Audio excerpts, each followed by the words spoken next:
ease the pain that flows in me. Touch my voice so I could praise thee eternally. Touch my heart, touch my life, touch me, Lord, and I shall be healed. Touch my ears so I could hear, touch my hands so I could give, touch my feet so I could walk through Calvary.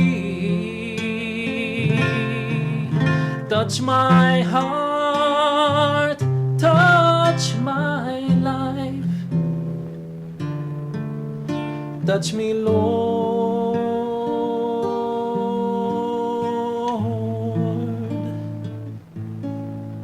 and I shall be healed.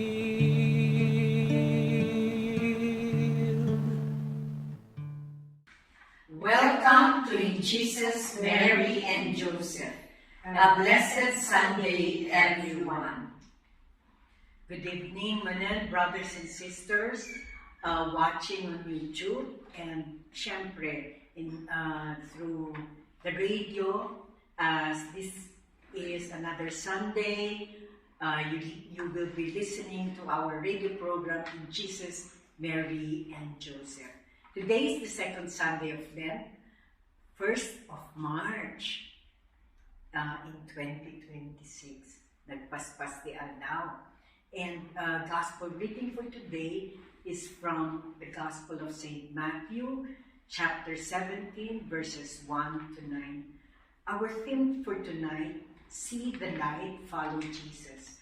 Matthew 17, 1 to 9 is all about the Transfiguration. Jesus, Mary, and Joseph, our radio program, is aired every 6 p.m. on DZWT, 540 kilohertz on AM radio. The program is brought to you by the Sacred Heart community for the last 50 plus years.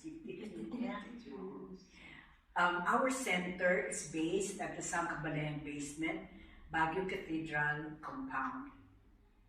Friends, for your prayer requests, you may send a text message to 0945-509-3265. Don't hesitate. Marami na po dyan nagpapasalamat for so many answered prayers. Before we begin, may we request Sister Emily to lead us in prayer. In the name of the Father, and of the Son, and the Holy Spirit. Amen. Most holy, loving God, once again we want to praise you, we thank you, and we glorify your most holy name for this wonderful Sunday. And yes, Lord, as we share again the word regarding the transfiguration of our Lord, we ask your Holy Spirit to be with us and upon us, so that everything that we do, we say, and we think, Lord, it will be for your glory. And we ask also the Holy Spirit, the healing power of the Spirit for all of us who are here and those who are listening to us, that we may feel the loving embrace of your Son, Jesus. And for all of this, we ask also the intercession of Mother Mary, of Saint Joseph, and our guardian angels. Amen. Amen. Brothers and sisters, Transfiguration is all about seeing Jesus as our light. And even if maybe some who listen to this song will say it's a song for Advent, indeed, even if we are entering into the Lenten season, it is still Advent in our hearts. And so we sing, Come Be Our Light.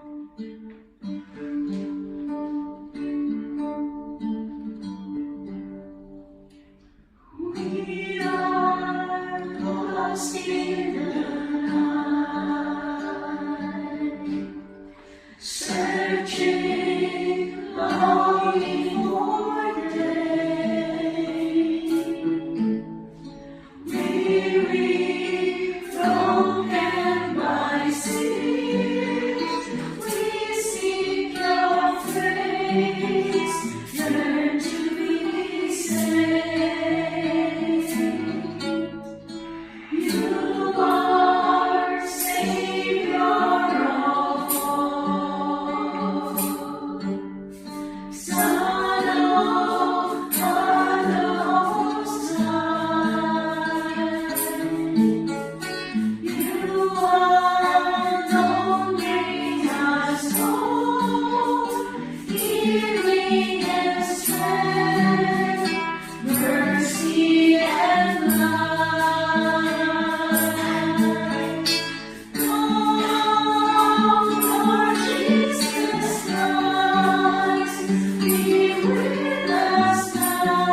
Holy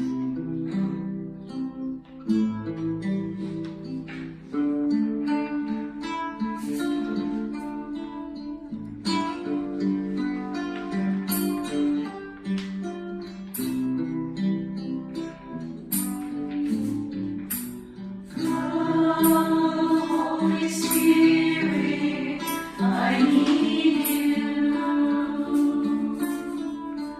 Come, Holy Spirit, I pray.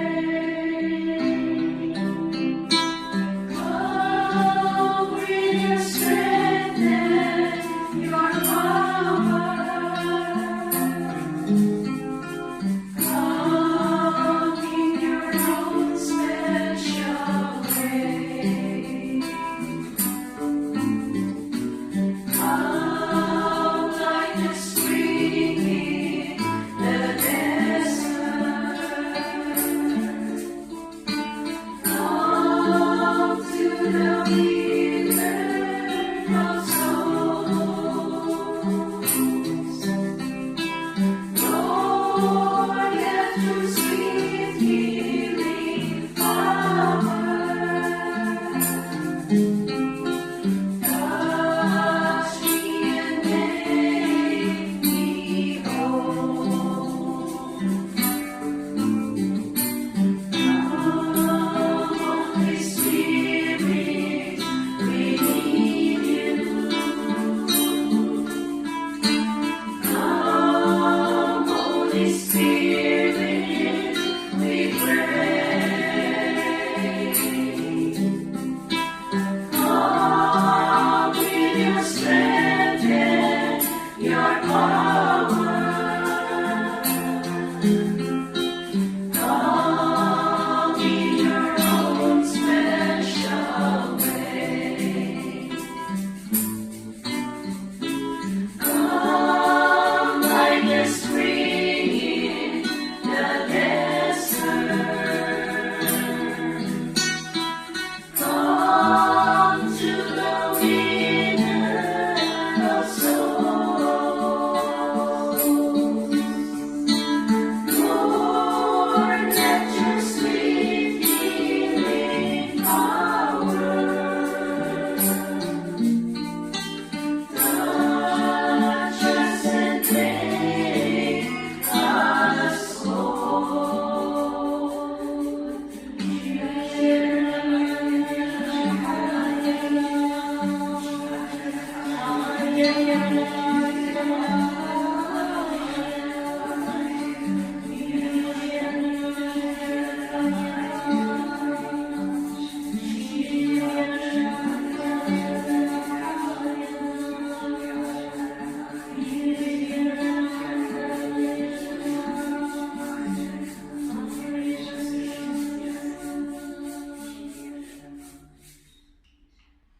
Thank you, Father God. Thank you, dear Jesus. Thank you, Holy Spirit. Today is the second Sunday of Lent, and we are going to listen to the Gospels as written by Saint Matthew. Our theme, See the Light, Follow Jesus, and so we all stand. A proclamation from the Holy Gospel according to Saint Matthew. 6 days later, Jesus took with him Peter and James and his brother John, and led them up a high mountain by themselves. There in their presence he was transfigured. His face shone like the sun, and his clothes became as dazzling as light. And suddenly Moses and Elijah appeared to them. They were talking with him. Then Peter spoke to Jesus. Lord, he said, it is wonderful for us to be here. If you want me to, I will make 3 shelters here. One for you, one for Moses, and one for Elijah. He was still speaking when suddenly a bright cloud covered them with shadow. And suddenly, from the cloud, there came a voice which said, "This is my son, the beloved. He enjoys my favor. Listen to him." When they heard this, The disciples fell on their faces, overcome with fear. But Jesus came up and touched them, saying, "Stand up, do not be afraid." And when they raised their eyes, they saw no one but Jesus. As they came down from the mountain, Jesus gave them this order: "Tell no one about this vision until the Son of Man has risen from the dead." The Gospel of the Lord.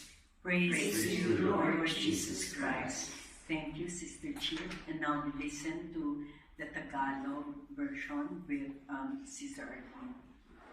Ang mabuting balita ng Diyos ayon kay San Mateo.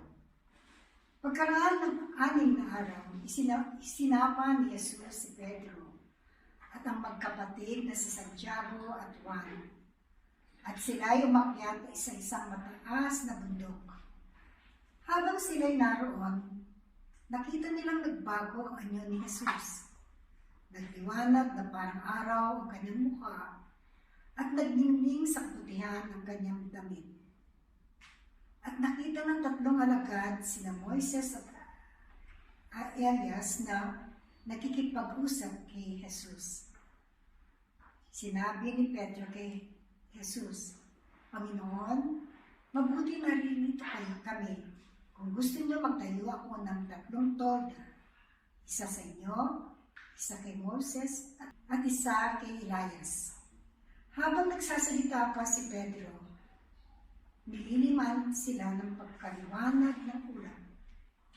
Mula rito, may tinig na nagsabi, "Ito ang minamahal kong anak na lubos kong kinalulugdan.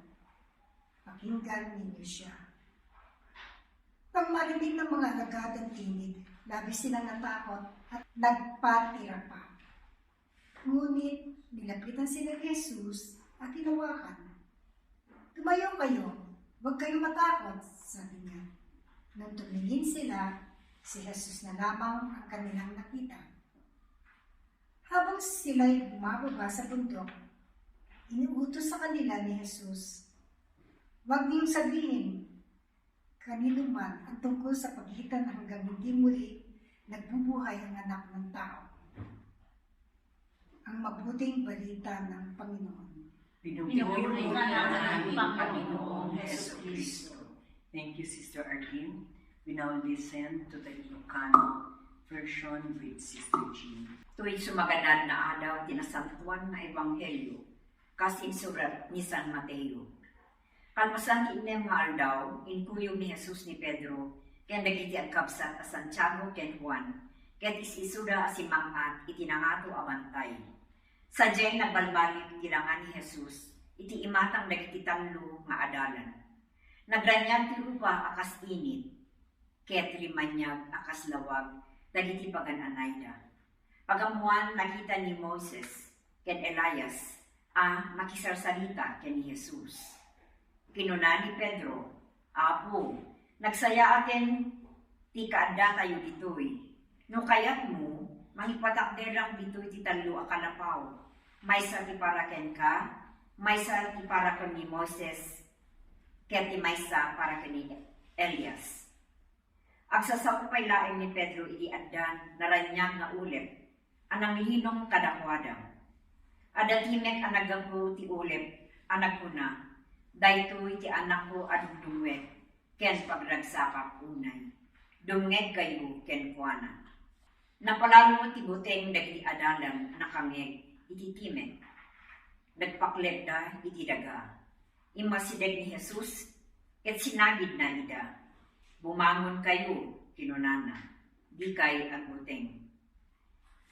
Idi timmangad da awan sabali ang nakita da nudilaeng ni Jesus. Awan ti pangibagbagaan nyo, iti naimatangan nyo. Ibagay ito laeng daytoy karpasan, ti panakapaungar ti anak ti tao. Imbili ni Jesus kadakwada, idi simarugda iti bantay. Ti ebanghelyo ti Apo. Dayaw imaypain ka, O Kristo. You'll be seated. Kapsat, mga kapatid, as we said earlier, our sharing for today and the reflection is seeing the light while we follow Jesus. The reflection tayo, it's all about the transfiguration, no po? Itong gospel reading. In this gospel, Jesus brings Peter, James, and John up high in the mountain, and then they were there. Something amazing happened.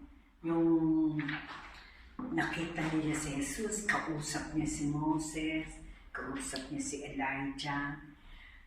Yung doon sa mountain, yung parang, ay, dito na yata ang langit. Ganun siguro ang feeling ni Peter. Kaya sabi niya, ay, dito na lang tayo, gagawa tayo ng tolda. Let's put up tents, ganyan, and we will stay here. Kasi nakita na nila, langit na yun kasi nandun na si Moses at saka si Elijah. But heaven opened and then God said, this is my beloved son, listen to him. After that, everything returned to normal. What a sight it must have been, ano? This story reminds us that God sometimes gives us moments of light. Diba? Times when our faith feels the strongest, when prayers feel answered, and life very clear. Yung nakikita mo yung big picture. These moments are gifts to us. Lalo na sa atin, sa community, di ba? Maraming gifted na marami silang nakikita. Marami din gifted in a way na because of the maturity in faith, they see the bigger picture. Pero, us, we cannot stay on the mountain forever. No? Meron yung aha moment mo, pero hindi ka pwedeng nandun lang. Life continues. We go back to work. The problems are there. Kung meron kang sakit, andun pa rin yung sakit. Kung wala kang sakit, mamaya masakit na yung ulo mo. And the struggles wait for us. High na high tayo. Pero after that, the struggles come. But, yung nangyari, di ba, Jesus did not leave the disciples alone. He walks back down the mountain with them. Before anything else, God tells all of us one important thing. Listen to Jesus, not only when life is beautiful, but also when life is hard and confusing. For us today, this means trusting Jesus in ordinary days. We listen to Him when we need to forgive. We listen to Him when we need to help others. We listen to Him when we choose what is right, even if it is difficult. Ito yung ating napag-usapan in the last how many weeks, making a choice. And that is all because the light we receive from God is not only for us. It is meant to guide how we live and how we treat others. Amen? Amen. Ito sa reflection, what does it teach us? God gives us moments of light to strengthen our faith. No? Talagang yung ipinapakita niya sa atin na ako ang Diyos na nagmamahal sa iyo. Ako ang Diyos na ibibigay sa iyo lahat.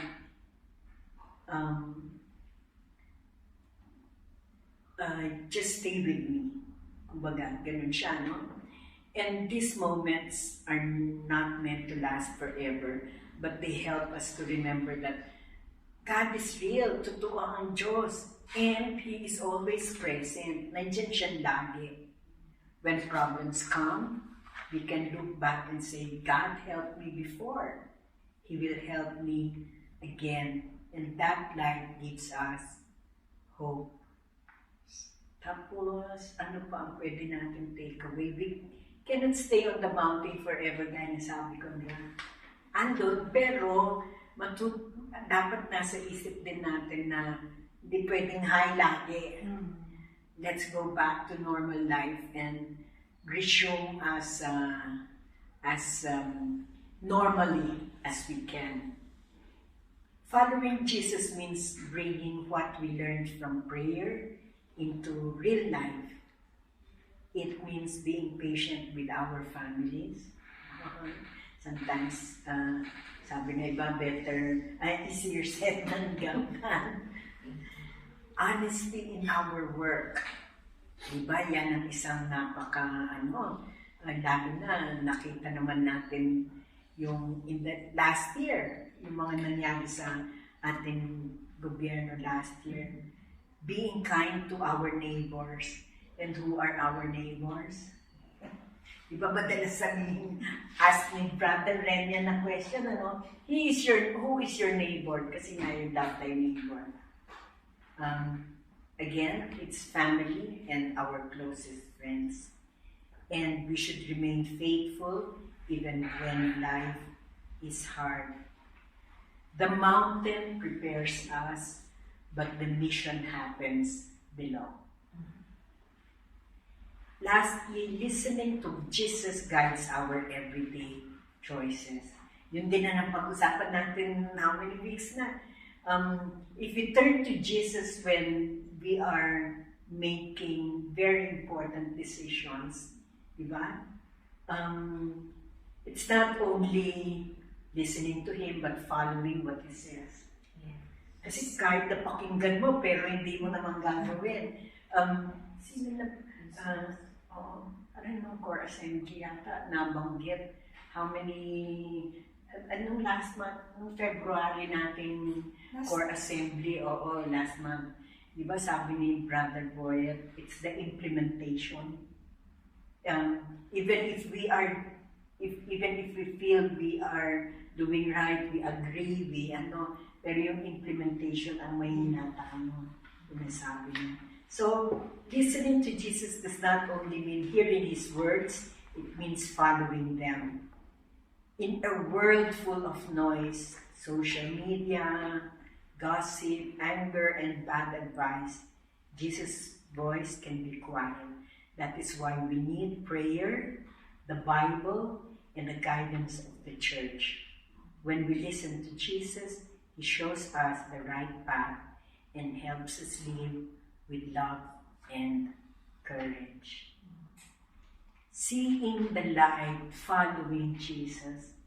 But, madalas, ang opening prayer ni Sister Ems, ni Sister Chick, ganyan, tsaka sa prayer meeting, open our ears, Lord. Open our hearts, ganyan. Open our minds.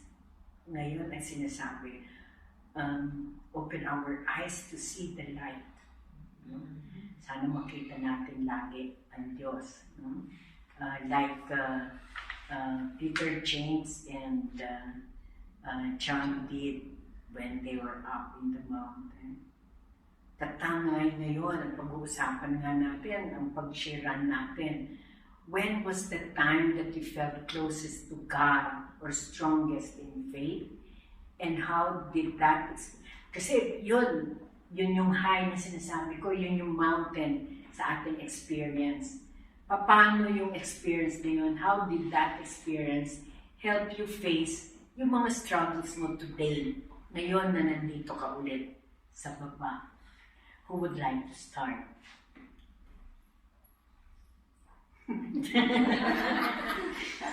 Sino mag-umpisa? Actually, the question is misleading kasi I feel closest to God at all times. Especially when I'm in the Blessed Sacrament. I look forward to going there and talking to Him, listening to Him. Maybe that's the key. I feel closest to God when I listen to Him. Because that's where I can feel His presence. That's where I can hear Him talk to me. Usually kasi ang tanong ka, Lord, what do you want me to do today? Do you have a vision for me? Do you want me to have some money? Yung kasi ang mga tanong ko eh. Yes. So, Lord, sana hindi yung gusto ko ang masunod, kung hindi yung gusto mo. Kasi sometimes, nandun ka nga, no? Pero ini-insist mo yung gusto mo eh. Sabihin yung parang gigil na ka na, gagawin mo to, kaya yung pala ibang pagplano mo. So in the silence, I can feel, for example, I will bring out a problem. Kadalasan, hindi ko problema na iba. Then, yung feeling na He will let you feel na in the silence of your heart, He's going to speak to you very gentle. No? Parang you hear Him speaking to you. I'll do this, okay, do that. Parang sabi ko, oo nga, hindi ko pala nagagawa yun. Sabi ko, kaya kung if I do it, if I do something na in anticipation for what He wants, doon ko mapifeel na yung love to people, na because they can feel your love also. It's not only you feeling your love, they can feel your love. So, because parang in short, you can see Jesus in them. No? And ang dami example nun na yung bang akala mo hindi mo kaya sagutin yung problema nila kasi nga very limited din yung isip mo. Pero pag nandun ka na pala, this is the Lord who is going to do something for you to do it. Sabihin kahit hindi mo, just being there with them, listening to them, is already a big parang a big help to them. No? Ngayon, dito kami sa prison. Meron mga nandoon na sasabihin mo, kumusta ka na? Sabi ko, tatanong mo, kumusta ka na? Ganito po, problema ko, ganito po. Sabi ko, paano ko yung matutulungan? Sabi ko, no? Tapos, biglang ganyan, sabi ko sa akin, just listen to him. Just listen. Kaya po, pakinggan mo lang. After that, they will feel at peace. Kasi they have somebody who have listened to them. Parang gano'n lang naman pala yun. You don't need even to talk. You don't even need to gesture. Just listening to them is really, parang ang feeling ko tuloy na si Jesus nandiyan pala kahit wala kang ginagawa. Kahit nakikinig ka lang. Di ba?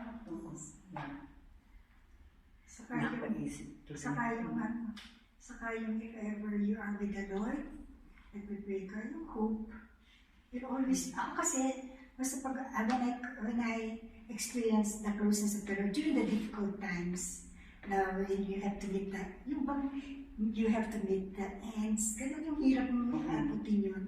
Yun yung parang nafe-feel ko na close kasi when I pray, parang nabibigyan na ako ng nag-umpisa na ako mag-pray, tapos in-trust ko na kay Lord yung plans na for me. Nagkakaroon na ako ng peace, comfort. Kaya siguro yung hope sa akin, ever since yan, mahala na kayo. I just hope, the hope is always there for me. Ako yun yung parati ko nilalagay, kaya yung goodness of the Lord, yung trust sa Kanya, hindi nawawala. Pero ang closest ko talaga is pag marami akong problema. I begin to pray, I trust Him. Tapos, after that, di ba sabi mo nga sa adoration, naiyak mo na lahat, nasabi mo na lahat, paglabas mo, comfort ka na. Nakalimutan mo na yung problema mo, lalabas ka na, go to your normal life. Ganun yung parang na-feel ko pag naging close ako kay Lord. Thank you. Lumalagan. Sister Jean. Same thing. I feel the Lord, I feel the closeness of God whenever there are trials in life. But this very particular experience, when it was my first time to go to the prison, district jail, ay naiyak ako. Bakit? Kasi the prisoners there, or the inmates there, were very, very young. 15, 16. Sabi ko, Lord, bakit nandito sila? tinanong ko yung pero it was my very first time. Tapos, parang sabi ng Lord, tignan mo lang sila. Pero talagang naiiyak na ako sa because it was my first time to see them. And then,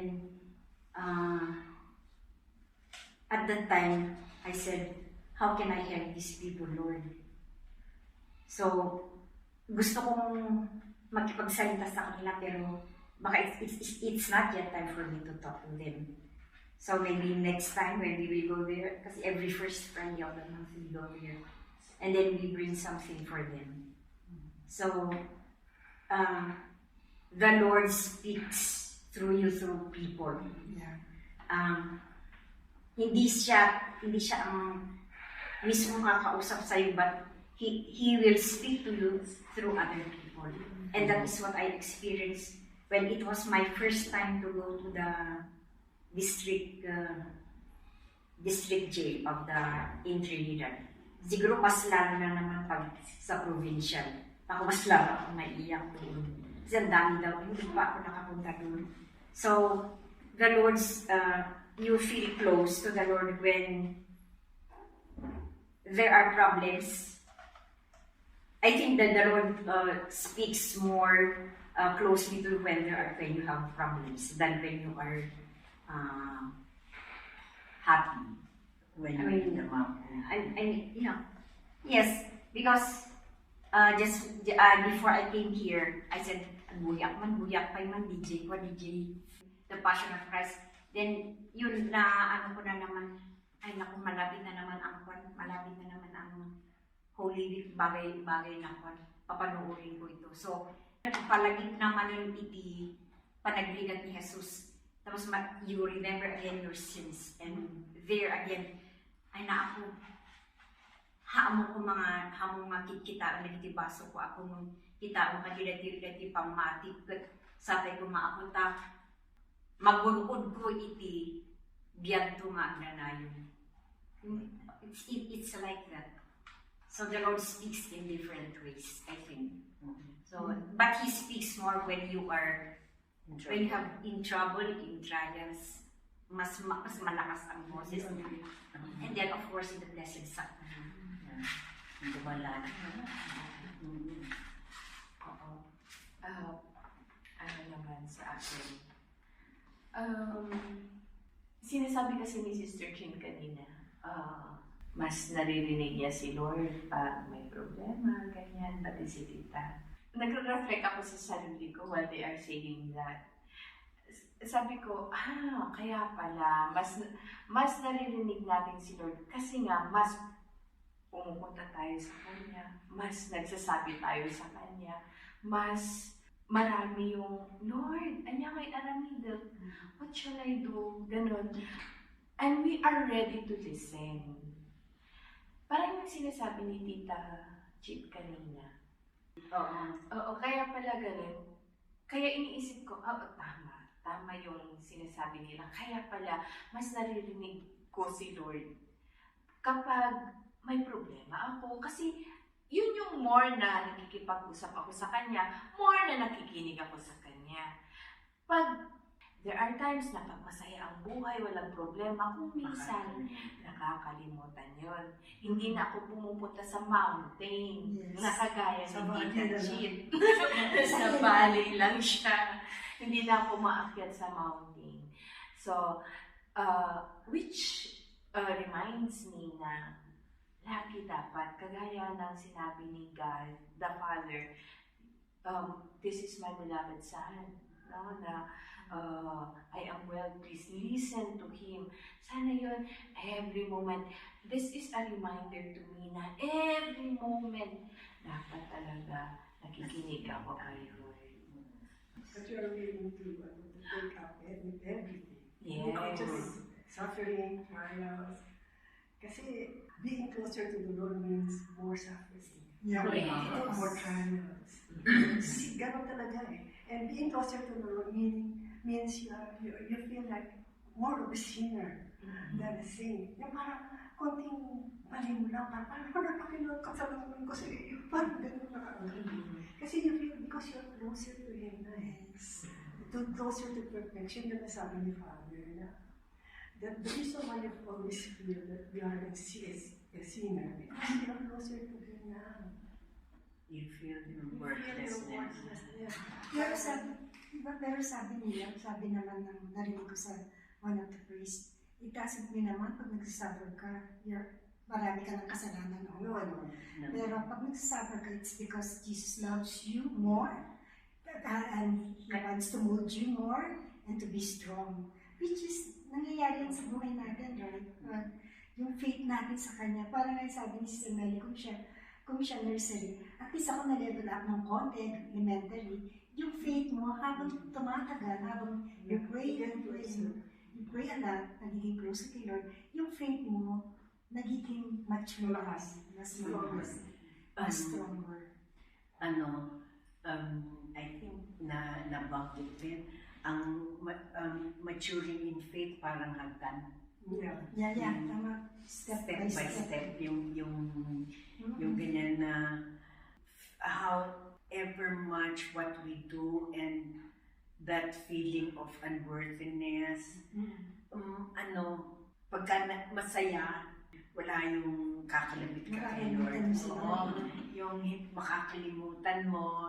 Yung, For a while. Oo. And then, the struggles come in. Again. But then, gaya nga ng sabi kanina doon sa reflection, hindi ba? Jesus did not abandon them. Yes. Kasi, nung pababa, sinamahan pa rin Sinamahan sila. siya. Oo. And, sabi na naman ni Sister Jill, so many struggles when you are following Jesus. Kaya, di ba, see the light and then follow Jesus. Yes. We see the light because, sabi mo nga, Sister Arlene, when we see the light, there is hope. Yeah. Very dark here, pero because we see Him, there is hope. Yung sabi din ni Sister Jean kanina na you feel Him most when you are in trouble. Because when you are in trouble, you hang on to the thread of His robe. Yung parang yung diba, who touched me? And then I did, Lord, because I believe that even if it is just your garment na mahahawakan ko, gagaling ako. Tapos sabi ni ba, your faith has healed you. Kakabsat, pag-iistoryaan tayo niyan, kinaasidad tayo ka ni Apo Diyos. Apay nga masasidad tayo kanya na most of the time at the day, kurang itibiyag tayo, at the day, kasapulan tayo, marami tayong problema, pangangailangan. When was the time I felt closest to God or strongest in my faith? At the time na I was very sick. And I was thinking, wala nang pag-asa to. Stage 4 na, ganyan. Wala naman stage 5. Stage 60 under the ground na, malapit na, isang pirma na lang. Parang gano'n, di ba? But you know, coming into a faith community that teaches you prayer, that teaches you go to the Lord at daily mass and go to the Lord at adoration. I was in so much trouble na the only answer was God. Na siya lang ang makakasolve ng lahat ng ano.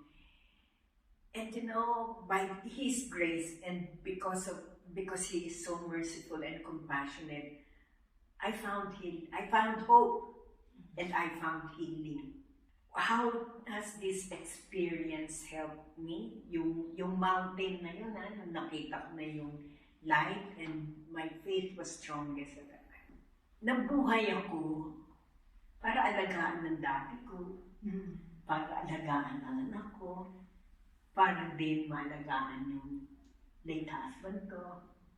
Nauna sila sa akin. Stage 4 ako pero ako buhay. Nabuhay ako para alagaan sila. And nabubuhay ako ngayon para alagaan pa rin ang isang nakakatandang kapatid na at saka isang nakababatang kapatid na nangangailangan sa akin. Yun ang nagpapilakas ng loob sa akin na I am able to do this because God, I was such a sinner.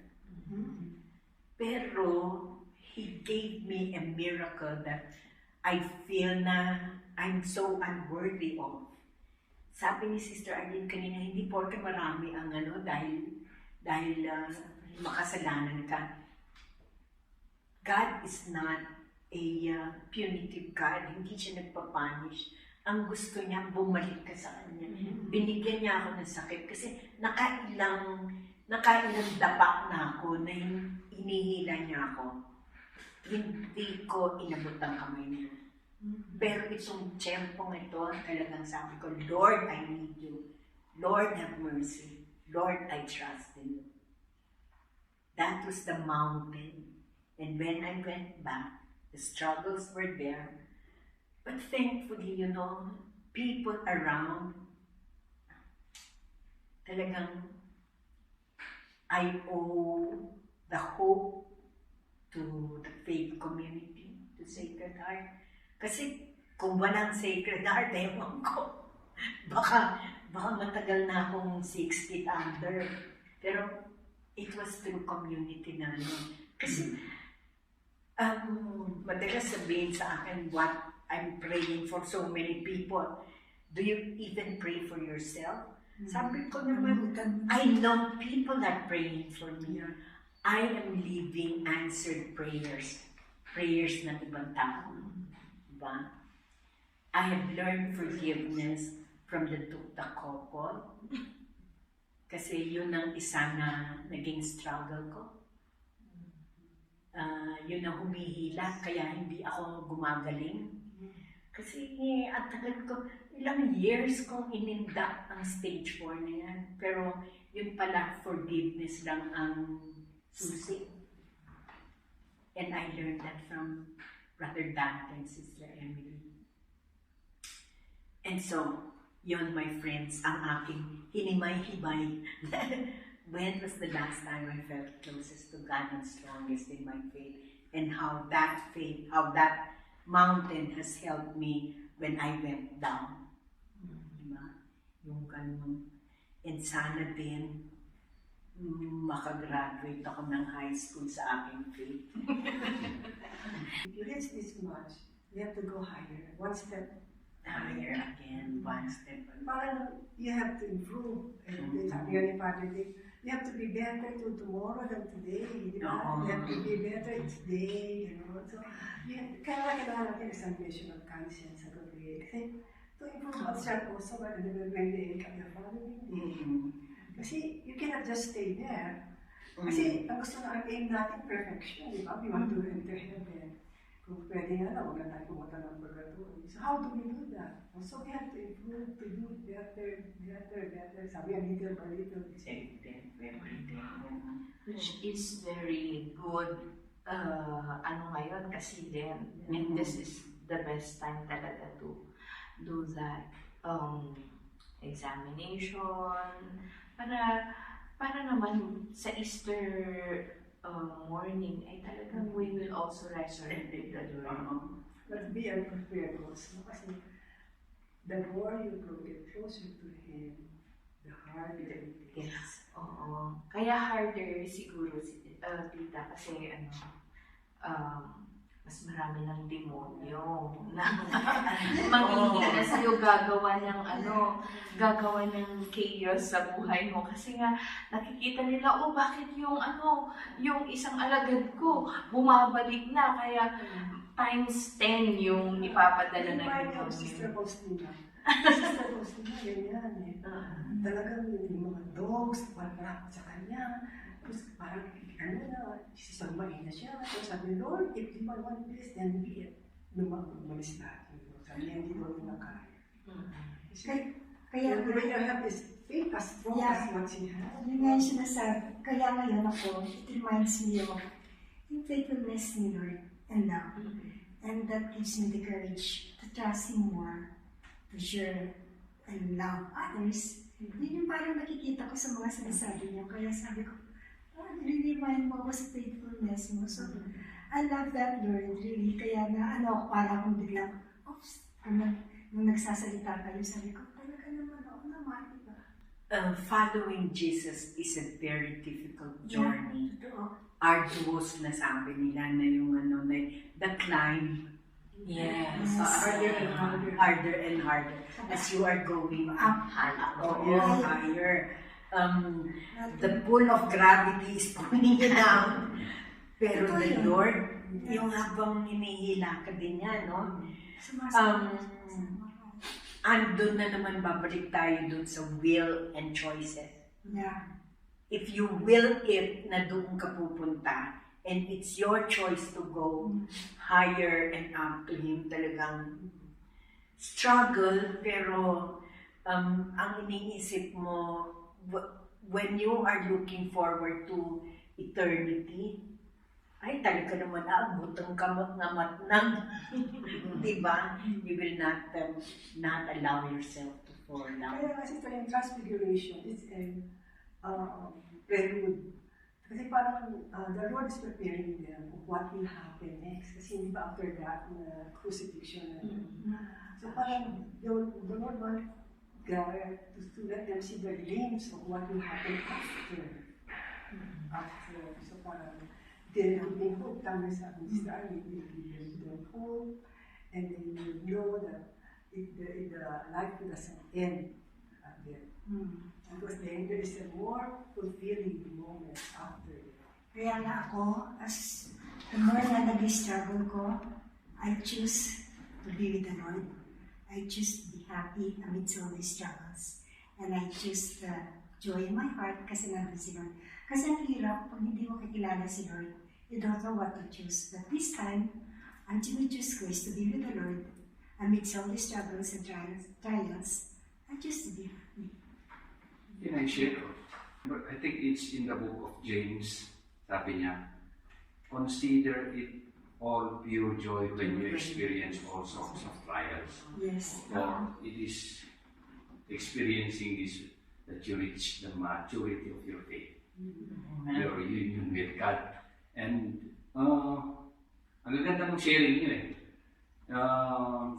yung step by step, yung journey mo with the Lord, yung progress mo sa pag-follow sa Kanya is a process talaga. Yeah. And hindi mo pwedeng biglayin. And we thank God for this community kasi yung collective faith ng mga tao dito, na-encourage ka Na-encourage ka to also, wow, level up. Ganun pala. Thank you, Brother Ronnie. Maalala ko yung merong isang saint, most of the saints actually, mas gusto nila na nahihirapan sila, nararamdaman nila yung hirap kasi alam nila na nandyan si Lord. Yes. Para sa kanila ganon, kaysa yung meron yung isang saint na nagsabi na, Lord, nasaan ka? Bakit hindi na ako naghihirap? Yan, yung ganon. Parang she feels na malayo si Lord dahil walang trials. Oo. Kasi para sa kanya siguro yung parang The lowest point.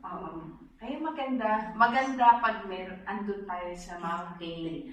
Kung if we continue to climb the mountain, kasi talaga yun, climbing the mountain is yun yung mga sufferings and trials natin. And di ba parang pag nakaakyat ka na sa top, nakita mo na yung magandang view, ganyan. Ano yung mararamdaman mo? Satisfying, joy, fulfilled, na wow, I made this. Yeah, it's a success. Ayaw mo na. So, parang ganun din sa life. Yeah, totoo. Brothers and sisters, you have listened to how following Jesus is. While there is light, after the darkness, ano naman, kadalasan, talagang it is going to be a struggle ng pag-akyat sa Kanya and following Him. But, sabi nga, di ba, take up your cross and follow me. So, ibig sabihin, pag tayo kasi tayo, sumursurot ka niya na, kuros masangsang tayo. No, even if all the struggles are there, He has always said, I will never abandon and forsake you. Amen. Brothers and sisters, kumaadating na surwan mo ito yung reflection mo yan niya. Kita yung mati experiences dito yung community. So nga maawis kayo, come and join us in the Sacred Heart community. No, ag-text kayo man, no? We have here Sister Chit, who is in charge of the head of the LSS ministry, Life in the Spirit seminars. We can come to you. Just send a text to kasi dahito no LSS kayo, a stepping stone to opening up your hearts, your minds, and your eyes to seeing the high mountain with the Lord and seeing Jesus through the LSS. And so we come to the part where we will be kaya't unay, healing part of our radio program. And so we sing.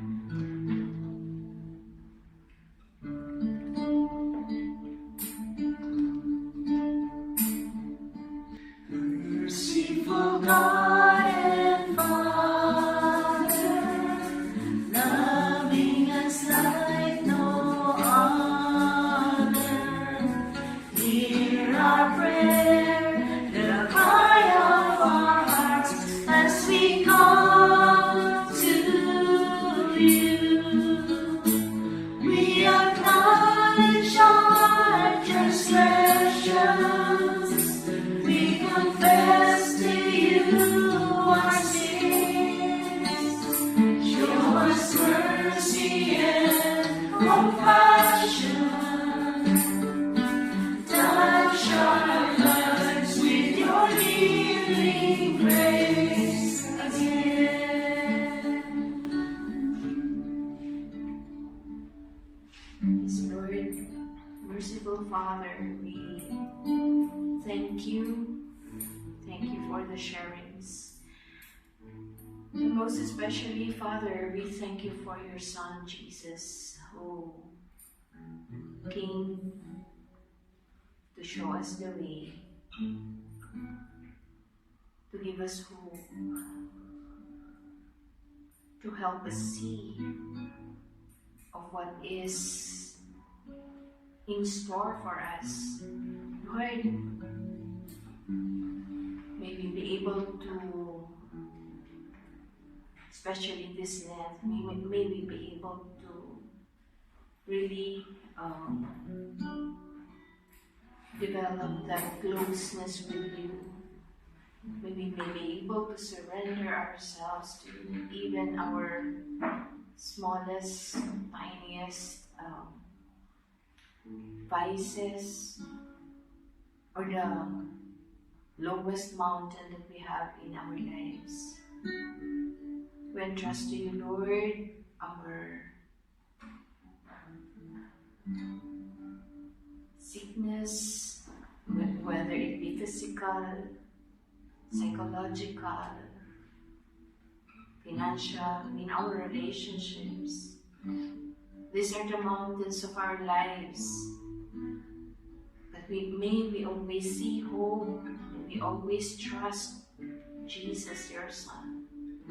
For you have given us Him to help us and to prepare us, to help us through this life. Father, thank you very much for the gift of Jesus. Give us your Holy Spirit that we may be able to follow Him. that we may not fall into despair when trials come, when sickness come, and succumb us. Lord, help us to see the glory that you are preparing for us if we overcome and be victorious in the mountain of our lives. Amen. Amen. Jesus, Mary, and Joseph. I give you my heart and my soul. Jesus, Mary, and Joseph. Assist me in my last agony. Jesus, Mary, and Joseph. May I breathe forth my soul in peace with you. Amen. And all together we pray. Glory be to the Father, and to the Son, and to the Holy Spirit, as it was in the beginning, is now, and ever shall be, world without end. Amen. Goodbye.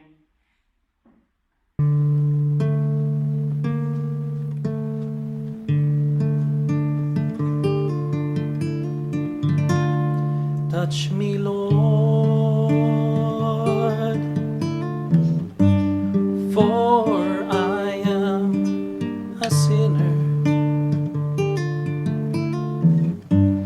Touch me, Lord, for you are the master healer. Touch my eyes so I could see.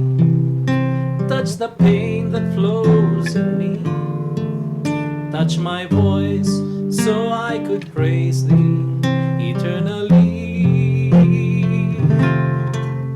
Touch my heart, touch my life. Touch me, Lord, and I shall be healed. Touch my ears so I could hear. Touch my hands so I could give. Touch my feet so I could walk through Calvary. Touch my heart, touch my life. Touch me, Lord,